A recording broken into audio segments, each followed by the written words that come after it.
the dazzling Caribbean sun, a celebration of academic triumph was about to take a dark and sinister turn, forever staining the idyllic paradise of Aruba with mystery and sorrow. The eve of the 30th of May 2005 saw a shocking revelation as Aruba became a host to international coverage about the sudden disappearance of Natalee Holloway, a US student who was supposed to board a flight back to her hometown of Alabama, but she did not return. And from there on started the mystery of a girl who just vanished into thin air. Natalee Holloway was born on October 1986 in Tennessee and later moved to Alabama in the year of 2000 after her mother was married to famous American businessman George Jug Twitty. In Alabama, Natalee continued her studies and secured her honors degree in 2005 from Mountain Brook High School, and in order to celebrate her graduation from school and induction into the University of Alabama on a full scholarship, Natalee and 124 other student graduates went on a private vacation to Aruba. However, the events took a serious turn when Natalee went missing when the group prepared to return to their hometown after the trip. The hotel staff search parties searched far and wide, but couldn't find Natalee on the scene. After it was reported that Natalee Holloway was nowhere to be found, her mother Beth Holloway and stepfather George Twitty reached out to Aruban police to prepare and cooperate with them for a wider search operation for their daughter. The Aruban police were quick to dig out the name of Joran van der Sloot as the prime suspect in Natalee's disappearance. The discovery came through the claims of hotel management after they disclosed that they saw Joran van der Sloot through a video recording on the night prior to Natalee's disappearance, in which he was seen leaving along with Natalee and his two Surinamese friends Deepak and Satish Kalpo. When the police and her parents reached Joran's house, he pretended to be oblivious, claiming that he didn't know who Natalee was. However, after the police showed him the videotape, he was quick to turn around his claim and said that he had driven Natalee to the California lighthouse area of Arashi Beach due to her request to see sharks. According to Joran, they dropped her back at her hotel room later that night, while further claiming that Natalee had been so drunk that she fell to the ground while getting out of the car, but refused to take help from him. But the most riveting claim he made was that when the boys were driving away after they had dropped Natalee off at her hotel, they saw a man dressed in a black uniform approaching Natalee, resembling the security guards who were stationed in the hotel. After listening to the claims made by Joran, many search operations and countrywide searches were effective immediately, which lasted days with the collaboration of Aruban and the American government, but no trail or clue could point in the right direction. Reports also revealed that the footage extracted from the hotel lobby didn't show Holloway returning to her room at night as Joran claimed.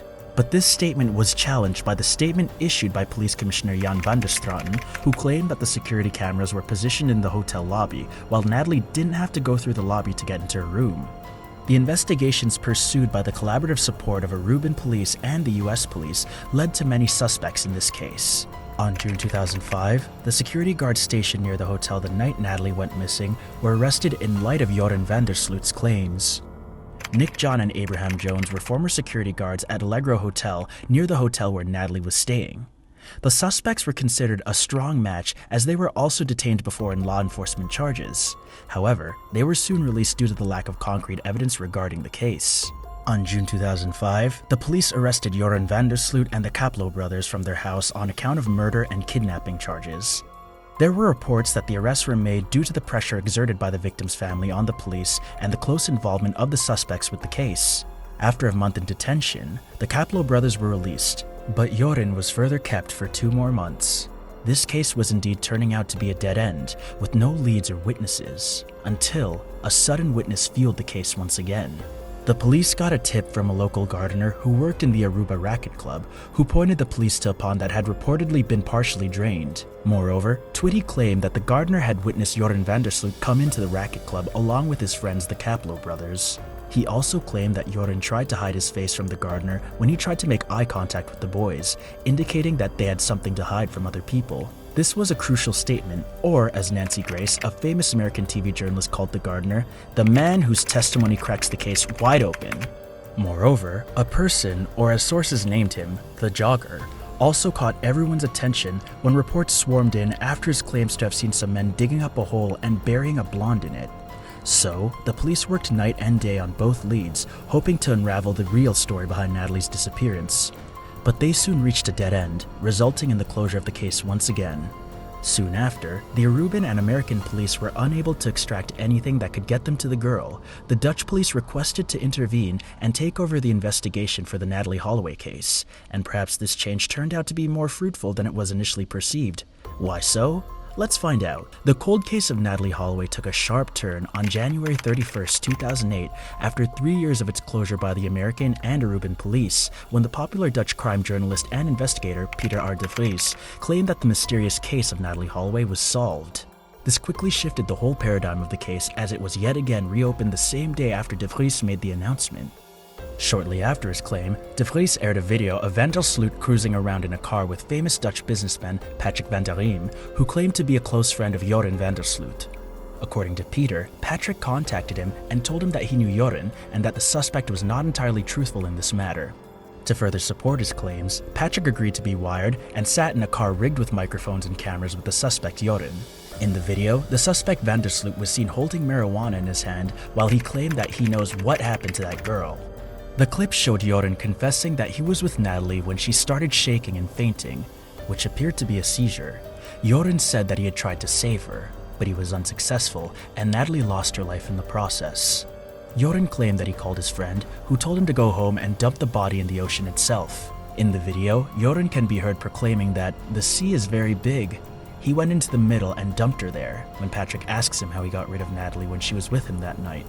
Joran van der Sloot sounded quite calm and confident when he revealed this information to Patrick van der Riem, as he claimed that he just went home and went to bed. How far did you think he took her? This guy must have done a really good job. This guy really knows what he's doing. Did he weigh her down to make her sink? No, I don't think so. You don't even know that? No. Did he ever tell you how he did it? Of course he did. How did he do it then? He just went out into the sea further and he just dumped her. He just threw her overboard just like that? You've been really lucky, you know? No, then you've really been lucky. That's what I say. I've been very lucky. Really lucky that he has been so stupid to do this, you know? Then you have a giant angel hanging over your head. I was even able to sleep that night. I just went home and went to bed.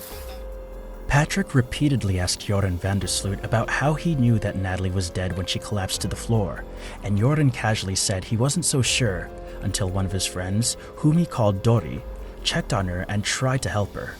But it was barely moments after he told Joran that Natalee was no longer alive. This videotape and recording were the most crucial proof that had been retrieved since the disappearance of Natalee Holloway due to the smart and bold maneuver by Peter R. de Vries. Not to mention, Joran, after almost 2 decades of Natalee's mysterious disappearance, confessed to the murder of Natalee, claiming that he killed her with a cinder block and dumped her in the ocean. His confession was published shortly after he pleaded guilty in an Alabama federal court for extorting money worth $250,000 in exchange for the location of Natalee's remains to her mother, Beth Holloway.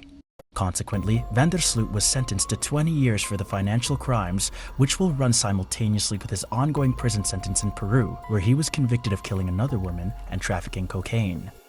The sudden disappearance of Natalee Holloway became one of the most pursued cases in history, filled with twists and turns at every corner. While the convict himself has come out confessing to the murder, it's important to remember that the step taken by Peter R. de Vries to uncover the truth will always be considered a courageous and bold move that brought us very close to the truth.